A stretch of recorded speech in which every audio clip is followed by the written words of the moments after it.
ఒక సామాన్యమైనటువంటి ఈ భారతదేశ పౌరునిగా ఈరోజు స్పందించాలా?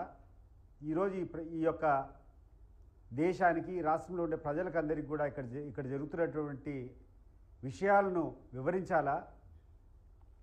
ప్రతి ఒక్కరి కర్తవ్యాన్ని గుర్తు చేయాలనేటువంటి ఉద్దేశంతో ఈరోజు ఈ ప్రెస్ మీట్ పెడతా ఉన్నా.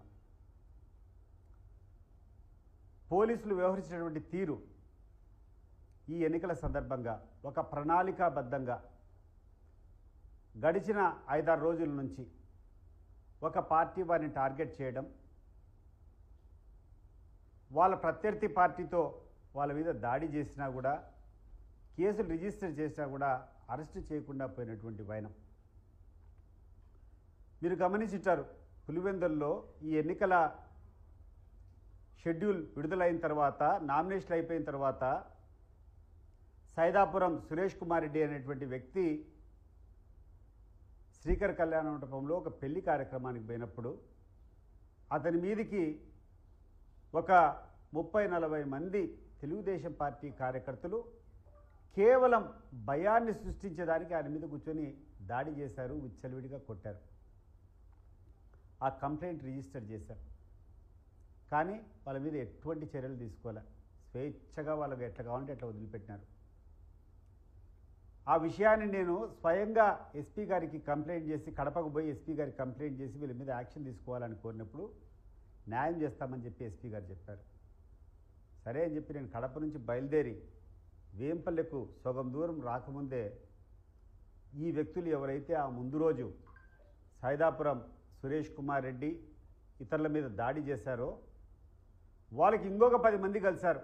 ఆ నెక్స్ట్ రోజు వచ్చినప్పటికి ఇంకొక 10-20 మంది కలిసి రమేష్ యాదవ్ ఎమ్మెల్సీ, వేల్పర రామలింగారెడ్డి, నంద్యాల హేమాద్రి రెడ్డి ఇతరులంతా మా పార్టీ వాళ్ళు నల్గొండవారిపల్లిలో మాకు సంబంధించినటువంటి, మాకు కావలసినటువంటి నాయకులకి ఏదో మంత్రాలు చెప్పుకొని బయటికి తిరిగి వస్తూ ఉంటే కార్లు నిలబెట్టి నిర్దాక్షిణ్యంగా వాళ్ళ మీద దాడి చేయడం జరిగింది.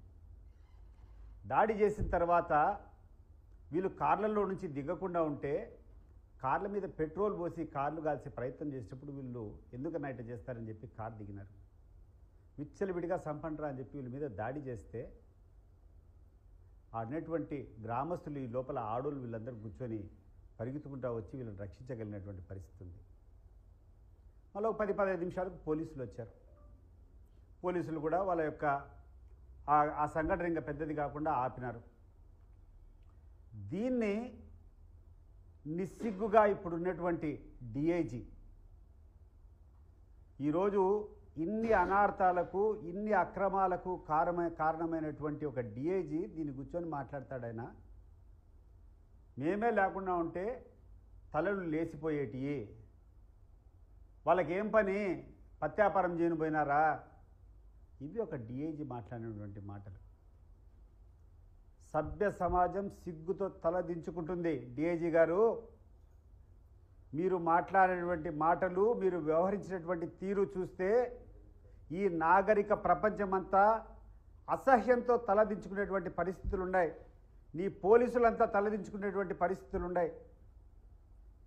అసలు ఒక ఎమ్మెల్సీనో లేకుంటే కార్యకర్తలు ఒక గ్రామానికి ప్రచారానికి పోవాలంటే పత్తి వ్యాపారం అది హక్కు లేదా? నేను అడుగుతాండా. ఈ కోయా ప్రవీణ్ నేను అడుగుతున్నా. మా పార్టీ కార్యకర్తలు కానీ, మా పార్టీ నాయకులకు కానీ ఇంకొక గ్రామానికి పోయి మేము ప్రచారం చేసుకునేదానికి మాకు హక్కు లేదేమయ్యా? నువ్వు కూర్చొని పత్తి వ్యాపారం అంటావు, మీరు లేకుండా ఉంటే తలలు లేచిపోయినా ఉంటాడు.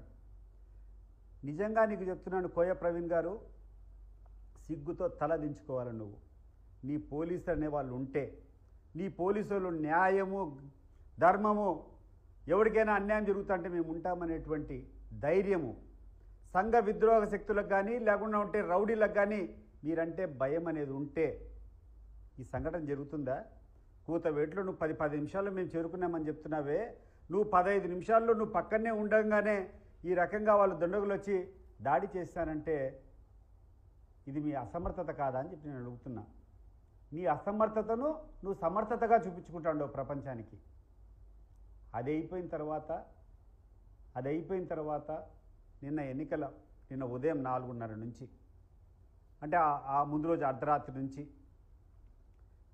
తెలుగుదేశం పార్టీ నాయకులను స్వైర విహారం చేసుకునేదానికి అక్కడనేటువంటి ఎమ్మెల్యేలు, అక్కడనేటువంటి ఈ చుట్టుపక్కల ఉన్నటువంటి గ్రామస్తులు, ఈ తాలూకాకే సంబంధం లేకుండా బయట నియోజకవర్గాల నుంచి వేలాది మంది నువ్వు రౌడీ మూకలకు అందరికీ అనుమతి ఇచ్చి ఒకవైపు వాళ్ళని ఏమైనా చేసుకోమని చెప్పి వాళ్ళకు పరిస్థితులు ఏర్పాటు చేసి ఇంకొక వర్గం వైసీపీ వాళ్ళను లేని కేసులో ఇరికించేటువంటి ప్రయత్నం చేశాం.